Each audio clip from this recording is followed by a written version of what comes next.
Assalamualaikum warahmatullahi wabarakatuh. Perkenalkan, nama saya Anggi Anggara dengan nomor induk mahasiswa 2023020073, program studi manajemen informatika di Politeknik LP3I Bandung.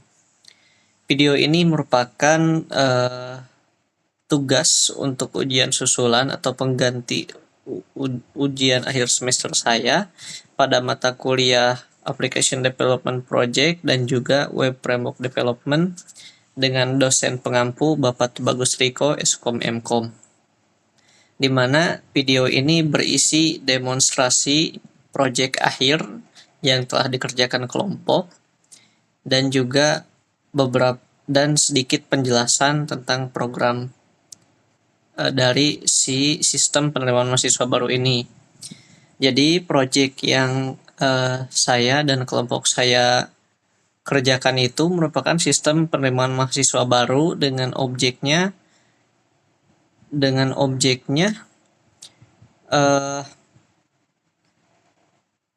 marketing Politeknik LP3I Bandung. Nah, langsung saja di demonstrasinya atau di sistemnya. Namun saya tidak sendiri, saya ditemani oleh Nazwa yang membantu untuk video kali ini. Nah, di halaman pertama itu, apabila calon mahasiswa akses pertama websitenya akan masuk ke halaman indeksnya atau disebut juga dengan halaman beranda. Di mana di halaman beranda ini terdapat 3 tombol, yang dimana tombol buat akun PMB yang akan nantinya masuk ke halaman pembuatan akun, tombol login yang nantinya itu masuk ke halaman login, dan juga ada tombol informasi alur penerimaan mahasiswa baru yang dimana tombol informasi alur penerimaan mahasiswa baru ini menggunakan ID. Coba Nazwa silahkan diklik untuk tombol informasi. Nah, nantinya itu ada ID. ID itu mengarah ke alur pendaftaran mahasiswa baru. Di bawah juga apabila di scroll juga nanti ada tombol juga. Nah, tombol ini mengarah ke ID juga. Nah, selanjutnya ke halaman pembuatan akun atau buat akun PMB. Di halaman pembuatan akun ini terdapat beberapa field yang perlu diisi, di mana ada nama lengkap, nomor WhatsApp, email, username, dan password. Apabila diisi sembarang, boleh bantu tolong diisi sembarang.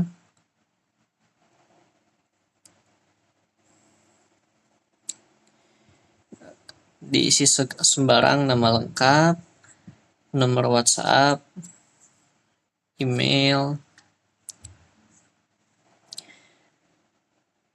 Untuk halaman PMB ini yang membuat front end-nya saya dan juga Farhan. Namun untuk logikanya sendiri atau integrasi ke database-nya itu dikerjakan oleh Farhan. Boleh dilanjut. Untuk username dan passwordnya sembarang saja.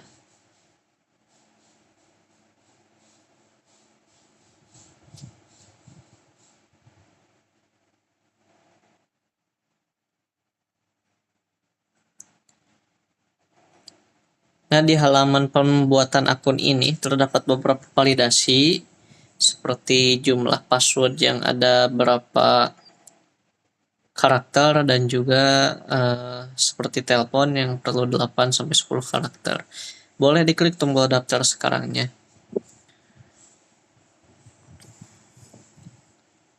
Nah, untuk pembuatan akun ini langsung tervalidasi oleh sistem. Jadi apabila diklik tombol daftar, nantinya itu username dan passwordnya udah masuk ke sistemnya dan juga aktif. Bisa langsung dilanjutkan untuk login. Nah, untuk halaman login ini bisa diakses dari tadi yang lewat beranda ataupun ketika kita sudah membuat akun. Selain itu, di halaman pembuatan akun juga terdapat navbar yang membantu untuk navigasi ke beberapa halaman. Nah, ketika kita masukkan username dan password yang valid, nanti ketika login akan masuk ke halaman dashboardnya. Boleh? Boleh. Nah, untuk tadi ketika halaman pembuatan akun yang nantinya itu index, disetting untuk membuat akun sebagai user calon mahasiswa. Namun di kelompok di kelompok saya juga, di kelompok kami dapat membuat user sebagai calon mahasiswa dan juga sebagai admin di nantinya itu di sistem yang digunakan adminnya. Jadi ada 2 user yang digunakan, itu ada user calon mahasiswa yang sekarang sedang ditampilkan dan juga nantinya ada user sebagai admin. Nah, dilanjut dulu untuk user mahasiswa. Nah, di mana di user mahasiswa ini di bagian atas ada navbar. Navbar itu ada dashboard yang mengarah ke halaman ini yang sedang dibuka. Jadi defaultnya itu apabila login nantinya akan masuk ke halaman dashboard. Selanjutnya ada halaman informasi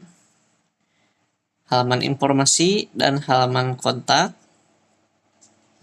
dan juga ada logout. Nah, cuman kita boleh di loginkan lagi.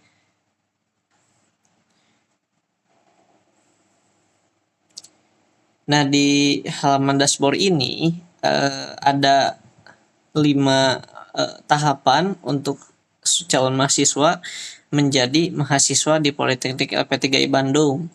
Yang dimana itu yang pertama ada pendaftaran. Pendaftaran di sini dibagi menjadi 2, di mana ada biaya pendaftaran dan juga ada biaya registrasi. Apabila diklik biaya pendaftaran, seperti yang diinginkan user, di mana biaya pendaftaran ini bisa sekaligus include dengan biaya registrasi, di mana apabila calon mahasiswa langsung klik biaya registrasi, nantinya form biaya registrasi tidak perlu diisi dan bisa langsung mengisi ke form selanjutnya. Nah, apabila belum dicentang untuk biaya registrasinya, maka perlu bayar biaya registrasi dan akses form registrasi juga.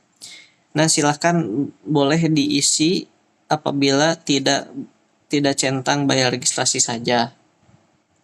Nah, selain itu untuk field seperti nama, nomor telepon, dan email itu kita ambilnya dari data pas pembuatan akun.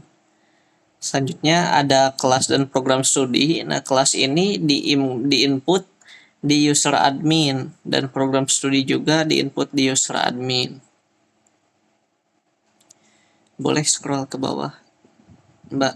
Nah, di selanjutnya juga ada kode promo. Nah, kode promo ini menggunakan nama promonya. Jadi dari user sendiri inginnya itu promo berbentuk kode promo. Nah, di kita ada di user admin itu generate promo berdasarkan nama. Nah, misalkan di sini udah ada di database-nya itu nama promonya itu ada, dan jumlah potongannya itu berapa, itu bisa diatur di user admin. Nah, sebelumnya nanti kita akan bahas lebih dalam lagi. Nah, sebelumnya apabila kita klik terapkan, nah nantinya apabila valid akan ada di bawahnya itu pemberitahuan atau informasi kode promo berhasil diterapkan, dan juga si total tagihan itu langsung terpotong sesuai diskon yang ada. Selain itu ada upload bukti pembayaran. Di upload bukti pembayaran ini sudah divalidasi, yang diupload harus JPG, PNG, dan juga PDF. Boleh diupload sembarang dulu untuk bukti pembayarannya. Nah, jadi untuk beberapa field ini, untuk semua field yang ada di form pembayaran itu required jadi perlu diisi. Boleh diklik konfirmasi pembayaran. Nah, untuk konfirmasi pembayaran ini nanti akan ada alert sebagai pemberitahuannya di atas dan juga centang, jadi menandakan bahwa tahapan pertama udah dikerjakan. Selanjutnya dilanjut ke biaya registrasi. Seperti tadi, biaya pendaftaran itu defaultnya itu langsung terisi 300.000. Nah, untuk biaya biaya registrasi ini defaultnya itu 3 juta. Selain itu, untuk seperti data nama dan lain sebagainya itu diambil dari database yang sebelumnya telah kita isi. Nama, nomor WhatsApp, dan email itu diambil dari pembuatan akun. Kelas dan program studi itu diambilnya dari kita ketika membayar biaya pendaftaran. Nah, di sini juga di form registrasi juga bisa menambahkan kode promo. Cuman memang dari kitanya belum dipisahkan di mana promo yang boleh untuk pendaftaran, mana promo yang boleh untuk pendaftaran dan registrasi, dan mana yang boleh untuk registrasi, masih belum ke sana. Jadi semua kode promo itu bisa diterapkan di semua form, di semua jenis pembayaran. Boleh dicoba dimasukkan. Masih sama seperti yang tadi, konsepnya akan terpotong.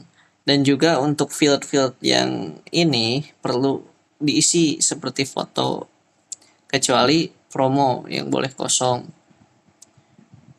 Ketika diklik konfirmasi, nantinya ada alert di atas dan juga langsung tercentang. Cuman memang sistemnya belum sempurna, karena ketika harusnya centang itu ketika admin telah memverifikasi. Cuman untuk sekarang ini belum disempurnakan. Selanjutnya ada pengisian data pribadi. Untuk data pribadi ini boleh diisi sembarang saja atau kita skip saja. Jadi intinya itu untuk form data diri dan juga form data orang tua dan asal sekolah itu masuk ke database. Dan di alamat ini mengambil dari database juga, nantinya diinput oleh admin untuk alamat. Ada provinsi, ada kabupaten, ada kecamatan, ini diinput oleh admin, nantinya di user admin. Nah, untuk kelurahan, RT, RW, kode pos, dan alamat lengkap ini diinput manual oleh user. Apabila disimpan, nantinya itu seperti yang sebelumnya. Lanjut. Seperti sebelumnya, apabila disimpan akan langsung tercentang. Dan data orang tua juga masih sama, kurang lebihnya seperti itu.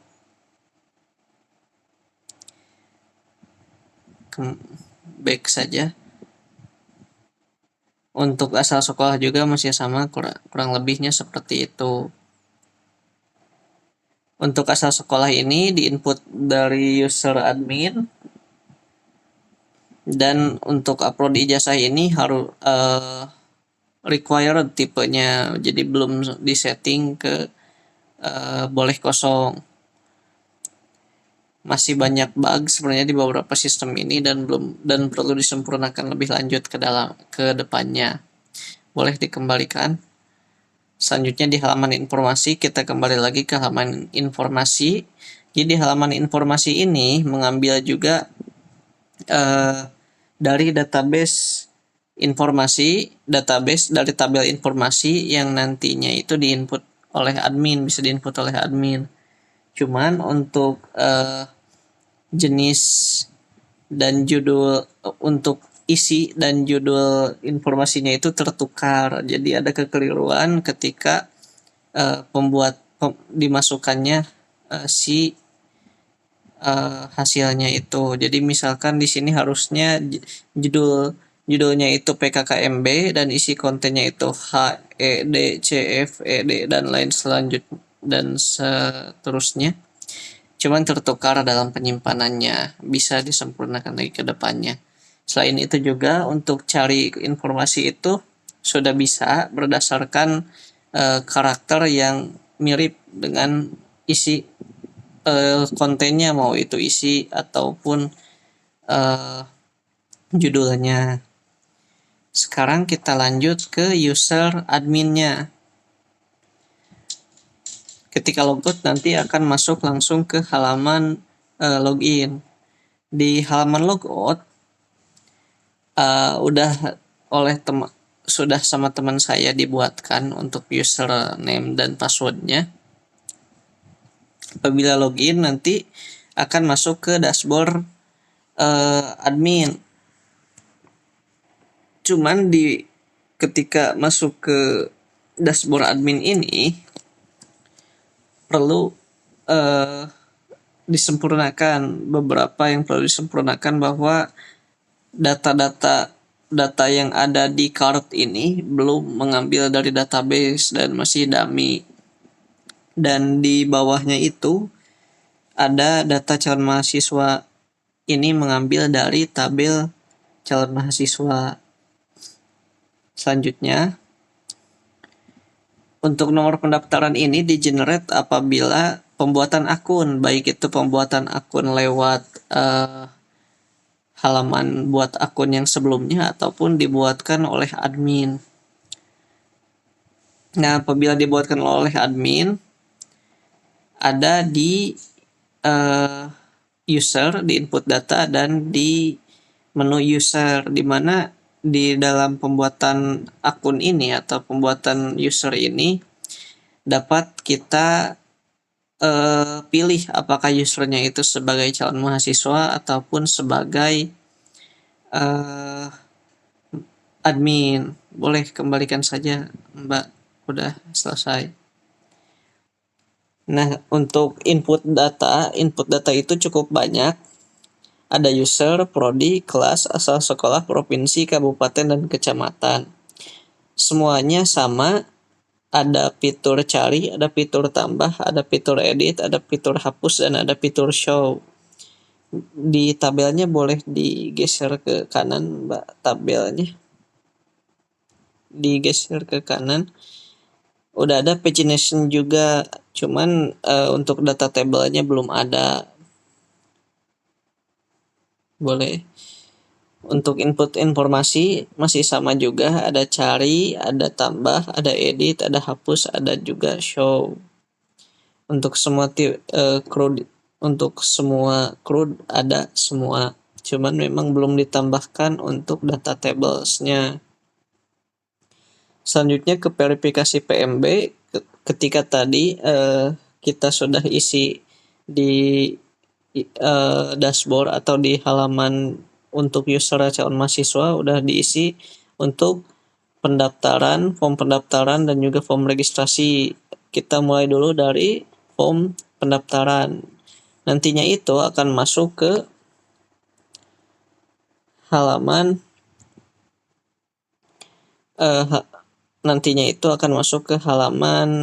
pendaftaran, ke halaman verifikasi pendaftaran. Di verifikasi pendaftaran ini yang di-select data ada dari tabel calon mahasiswa, ada dari tabel pembayaran juga, yang dimana ada promo dan juga jumlah bayar.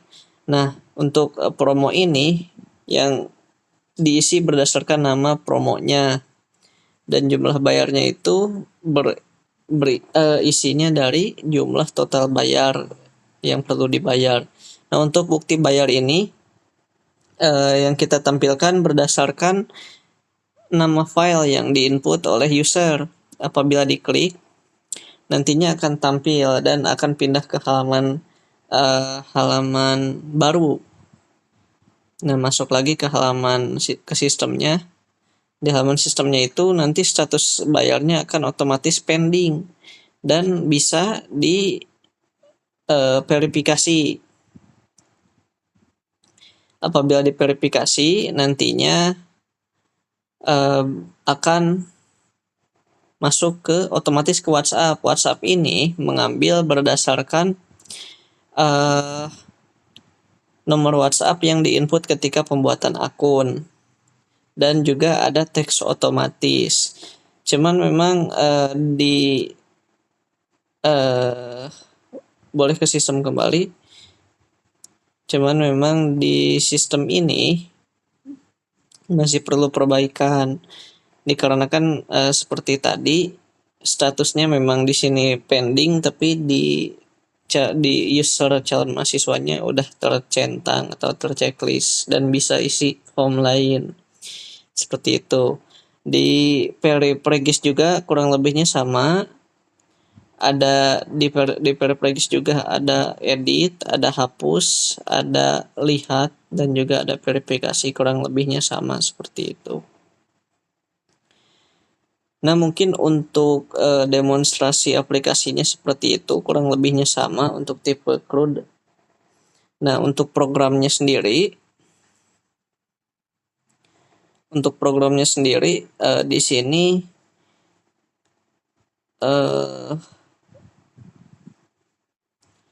di sini saya lebih ke merapihkan programnya, dan juga di sini juga saya udah rapihkan programnya beberapa, terutama di user admin. Di user admin ini ada saya rapihkan di bentuk view-nya, ada asal sekolah, dan nantinya itu ada modelnya juga asal sekolah, ada controllernya juga asal sekolah, dan rootnya juga asal sekolah.